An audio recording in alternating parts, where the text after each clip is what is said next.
Hey friends, and welcome back to the Reddit Rainbow. Where are my dog owners, okay? What do y'all feel about this situation? I've dealt with some pretty nasty dog owners in my time, like ones that just won't call them off even whenever you're begging for your personal space. But I've also met some really sweet, amazing dogs. You know what I'm saying? What do y'all think about this story called? My husband is backing me up and I kind of feel sorry for him. Grab your vibes and your delights and let's jump in. My sister-in-law has a best friend who visits her every day. This friend also comes to all our family celebrations. This hasn't bothered me up until now because I always found her very nice and funny. This year, however, she got a small dog and I'm afraid of dogs. Since then, our relationship has been strained. The dog in particular always barks at me very aggressively and we don't like each other. Oof. Pretty sure animals can pick up on when you don't like them, you know what I'm saying? I also have a small son, and I'm afraid of letting him crawl around in case he might get bitten by the dog. The dog is always allowed to run around freely at my sister-in-law's. Okay. At the last celebration, there was a situation in which I wanted to go to the toilet. I had to pass this dog and was barked at, whereupon I made loud, abusive comments about him. My sister-in-law's best friend was offended, and I decided that a solution to the situation had to be found. I don't want this friend to be excluded from family celebrations because I don't have a problem with her, just her dog. But I also can't have to be afraid for myself and my child every time I enter my family's property.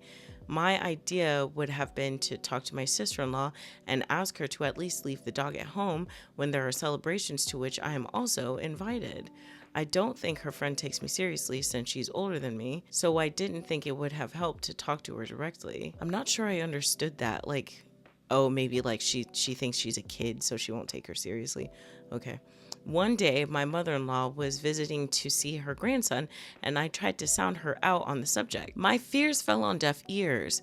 All I was told was, he won't do anything, the typical, often untrue, phrase used by dog owners, and that the dog only weighs 2 kilos, aka 4 pounds, and I didn't need to make such a fuss. Okay, but I mean, we've seen what otters can do, so. And ultimately, it really doesn't matter because at the end of the day, it's about the mom. If mom doesn't feel safe, then we have to respect that. You know what I mean? Also, it's just a few days. Like, they're not asking, like, they're not over there like every single day, you know, like this chick is. It just seems like, why can't she just leave it there? You know, why can't she? What's the big reason? Or is it just a power trip at this point because you yelled at the dog one time? Like, I don't know. I don't understand. Since it's my sister-in-law's birthday this week, my husband talked to her again today. I would have been happy with any compromise. The dog could simply be in another room with the door closed, of course, or wear a muzzle. My husband, on the other hand, was a bit more firm, either the dog or us.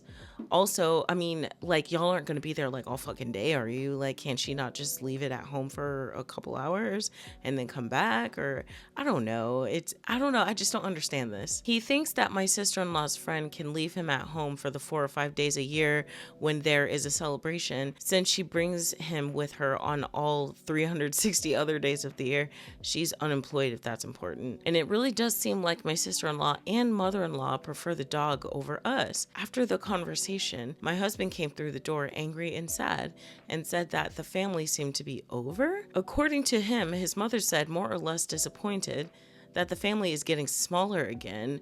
There is another sister-in-law who has not had any contact with the family for some time for reasons that are not entirely clear to me. You should probably reach out to that person now. I wonder if these people are high-key shitty. You know what I'm saying? Like, I told my husband that he is welcome to continue going to family celebrations. He doesn't particularly like dogs, but unlike me, he's not afraid of them. I wouldn't be angry with him, but he said that we either go as a family or not at all. Wow, good man. So often you read on Reddit about husbands who leave their wives in the lurch and prefer their mother, sisters. Mine supports me, and I can actually be grateful for that. Don't get me wrong, I am, but I feel so sorry for him and what he's losing because of it. Contact with his family is minimized this way, and he is a family man after all. I mean, but you're his family. P.S. Before anyone asks, you can never be 100% sure, but I'm pretty sure my sister-in-law and her friend are not a couple. What? That wasn't where I thought. What? What? That was not where that I thought that was going at all. I thought they were gonna say like you can never be 100% sure that a dog's not gonna just like flip out. You know what I'm saying? But like, damn, okay. You have a good husband based on what you told us, and don't feel bad. Your husband is still very much a family man. His family is him, you, and your son. Okay, okay. I'm glad I wasn't the only one who thought that. This person says, look, I'm a dog person. I love dogs. I have a dog. I love including my dog. Maybe I'm biased because my dog is large and not as easy to take everywhere, but in my opinion, it is pathetic that she cannot ever leave her dog home. What a bunch of sad excuses of human beings. I can't imagine choosing my friend and her dog over my brother and his family. Fucking bizarre and backwards. Also, real quick, with the way I said dog, it reminded me of some villain, and I can't remember what the name of it is. It was like some lady, and she hated dogs, and she was like, that dog. And she said it like with a French accent. And if anybody remembers that, let me know. All right, y'all. Oh my gosh. What do y'all think about that story? I think it's like super messed up, but I feel like there's got to be more to the surface because why is the other sister-in-law not in contact? What's going on there? She said she wasn't clear. Is it because that they're not telling the true story? They haven't told their abuse? Because it sounds like these are not nice people, okay? And somebody mentioned in passing in the comments, it was like a super long comment, so I didn't want to read it. But someone mentioned in their comment that if I knew somebody was afraid of dogs or didn't like my dog, I would not have them around my dog, and nor would I want my dogs to be around that person.